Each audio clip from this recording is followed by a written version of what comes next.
Hi, welcome to this video day, which is on the 29th of March, or on Sunday. We're just going to be looking at four trade setups today in relation to entering with good risk to reward on your trades in terms of both market reversals and also in terms of trend continuation. Now, the four pairs we're going to look at today are going to be GBP CAD, GBP SGD, CAD JPY, and USD CAD. Now, in terms of the trade setups, we're going to look at the charts in a moment. But in terms of last week's weekly forecast, I was noting that the pound had reached its most oversold level ever against a basket of currencies, which was alerting us to go and buy it. And one of my favourite trade setups last week was GBP CAD. That's run up really nicely, just over 500 pips at present. There's more upside to come. GPSGD, picked that one out because the technical setup was just so good. It's our favourite one. It's one of our favourite technical setups for trading market reversals. And actually, that one did better than GBP CAD, up about 700 pips, but there's way more to come in our view. Now, in terms of USD CAD and CAD JPY, the big trend in the USD and the yen is up, but there was a bit of a retracement last week, and I think that retracement is an opportunity to buy the dollar and the yen. Now, what we're going to do is go and take a look at the trade setups. Just before we do so, as per usual, please do keep in mind it is my view as of right now. It can of course change in line with the market conditions and action. If you want all our trading techniques and our daily technical sentiment analysis of 14 Forex pairs, just click on the link beneath this video and you'll get live access to our member centre. For anyone new watching our videos, our technical analysis is very simple, but we do get a directional bias by doing just very simple fundamental and sentiment analysis. Now, a lot of retail traders don't want to do this, but I think it's essential in the markets we've got at the moment. Highly volatile, very sentiment driven. Very often technical traders in high volatility get chopped to pieces, or they don't have the confidence to hold big trends. Now, when you see me do the sentiment and fundamental analysis, you'll see how simple I keep that as well. I'm not going to do anything complicated. It's all pretty simple stuff. Right, what we're going to do is go and take a look at the trade setups, and we are going to start with GBP CAD. Right, we're just very quickly on GBP CAD monthly chart, and in terms of regular views, I know we've been very interested in the pair for a good number of months since it bottomed out into the 160 level. Nice big move up, then kind of sideways for the last 3 months. But I think, in terms of the fundamental sentiment behind this chart, pound now going way higher. Now, before the virus impact came into play, we were saying 190 was fair value for the pound. I think the pound could now well overshoot that and go up to chart highs. But if we get to 190, it's going to be 1600 pips. And all I want to see is a break of that double top. We'll see the exact levels on the daily chart. What we've had is a big wide range month. The poke lower, now come back. If I just draw trajectory in, so the tail for me is exhaustion. So I get my line straight. Need a breakout now, and we should go to the upside. I think the fundamentals and sentiment behind the chart point to more pound strength. So let's go and have a look at the daily chart. All right, GBP CAD daily, do the technicals in a moment, but let's have a quick look at these notes I put on the chart. Now, in terms, I'm going to start with this quote. Bank of Canada Governor Polis and the Governing Council delivered a shock 0.5%. Note the word shock, interest rate cut early Friday to provide support to the Canadian financial system, etc. It comes from dailyfx.com. Now, a shock 0.5% interest rate cut. It wasn't a shock at all. It was odds on. And I'll explain why it was odds on in a moment. It gave our trade a nice boost on Friday. But in terms of these points here, let's go through them. This is the reason why we're bullish of the GBP, and also how we judged the sentiment and fundamentals last week. Now, GBP became historically oversold last week against a basket of currencies. Why? Well, it was already pretty oversold because of Brexit.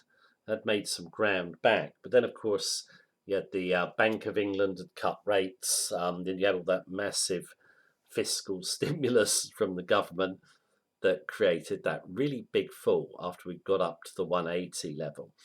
Now, in terms of our view last week, it's okay. UK's done all its stimulus and it's cut rates.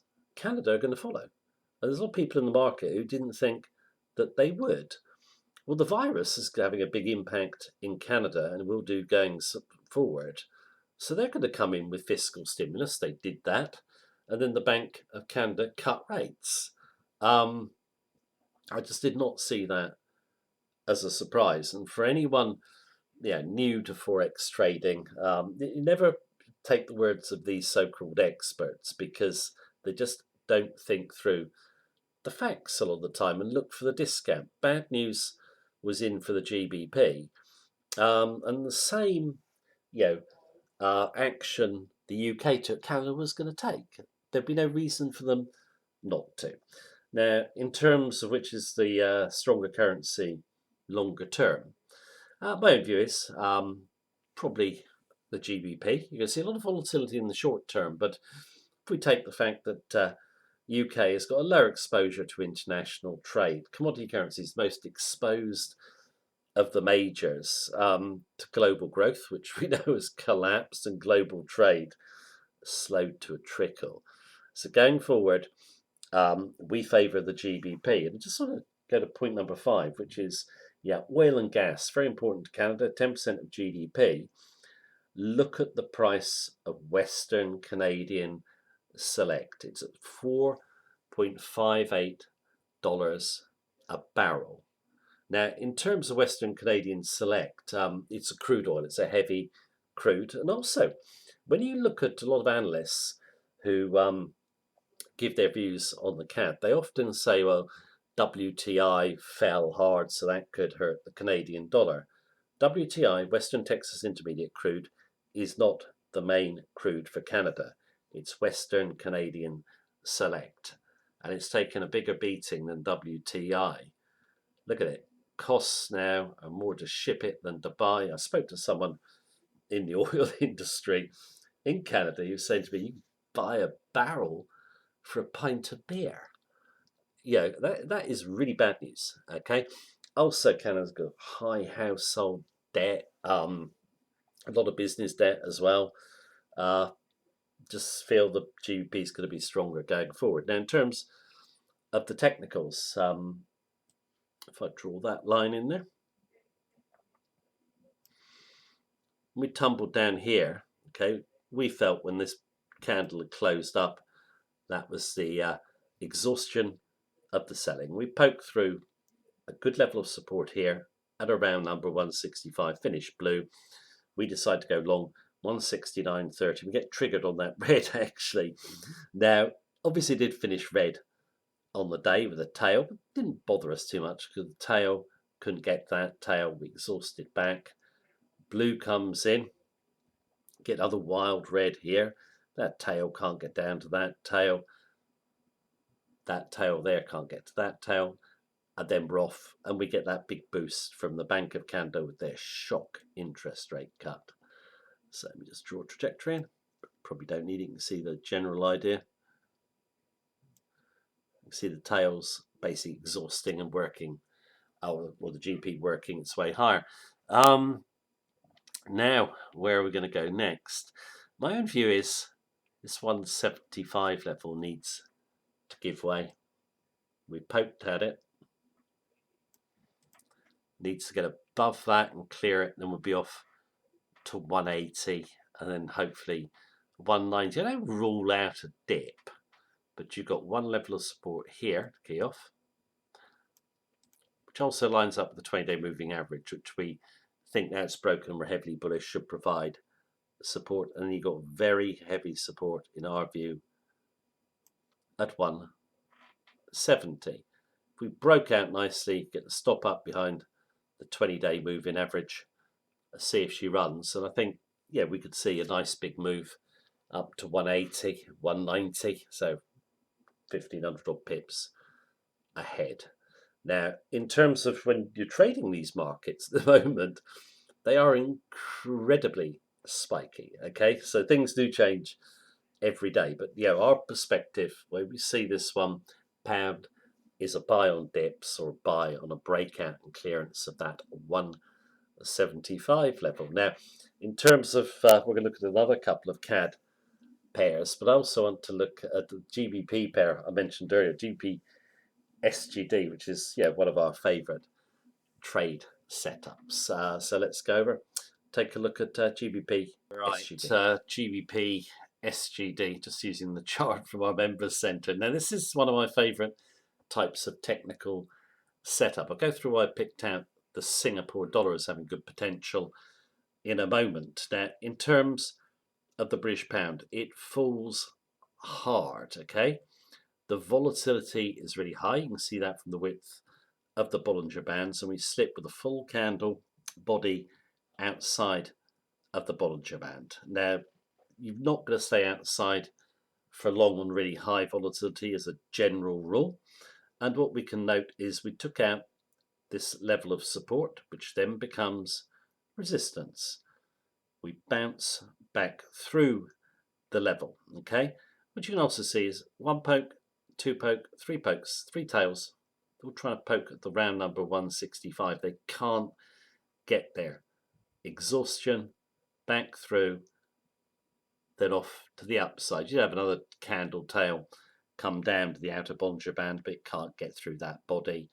Didn't worry us too much. We're off to the upside, and that is just over 700 pips. And also, we like it if we're really bullish if this 20-day moving average, the mid Bollinger Band, gets sliced out. Now, in terms of when you're looking at pairs, you've got a lot to choose from.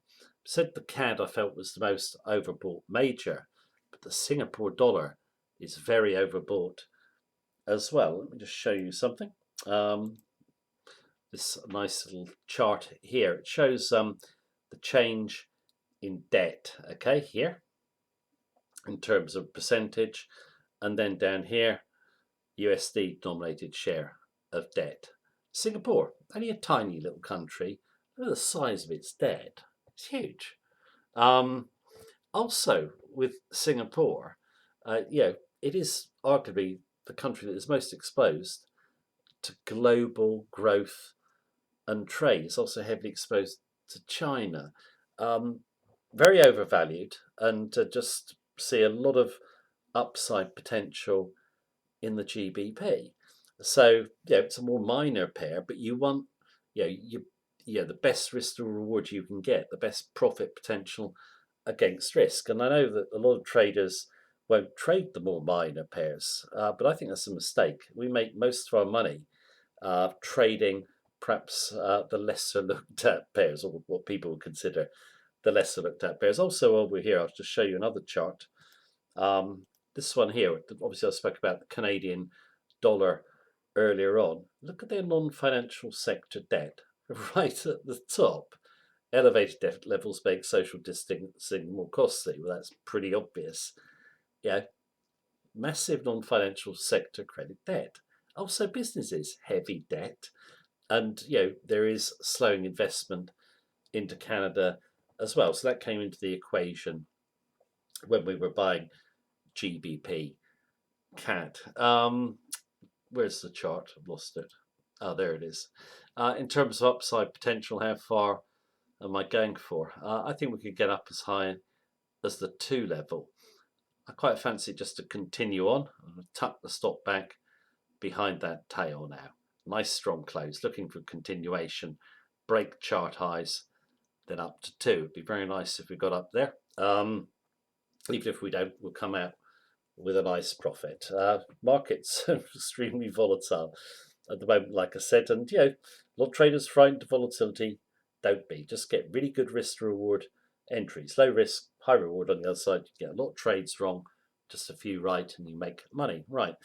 Let's move on now and look at USD, CAD, and CAD JPY. Right, CAD JPY. Now, in terms of this pair, we've been interested in it for a while. We did have a nice trade coming through the 84 level, which regular viewers will know. We came down, bounced up a bit.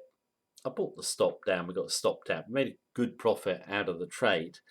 And my view basically is this level will not be taken out. Okay, this big blue came up here to fill the gap.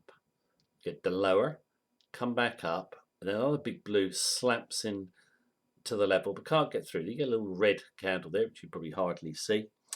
And then this red here comes off the level and through the 20-day moving average. If we're really bearish, we'll very often, in terms of trend continuation, look for the 20-day moving average to hold a move, or if it goes above it, we'll look to come back through it. That's what we've done.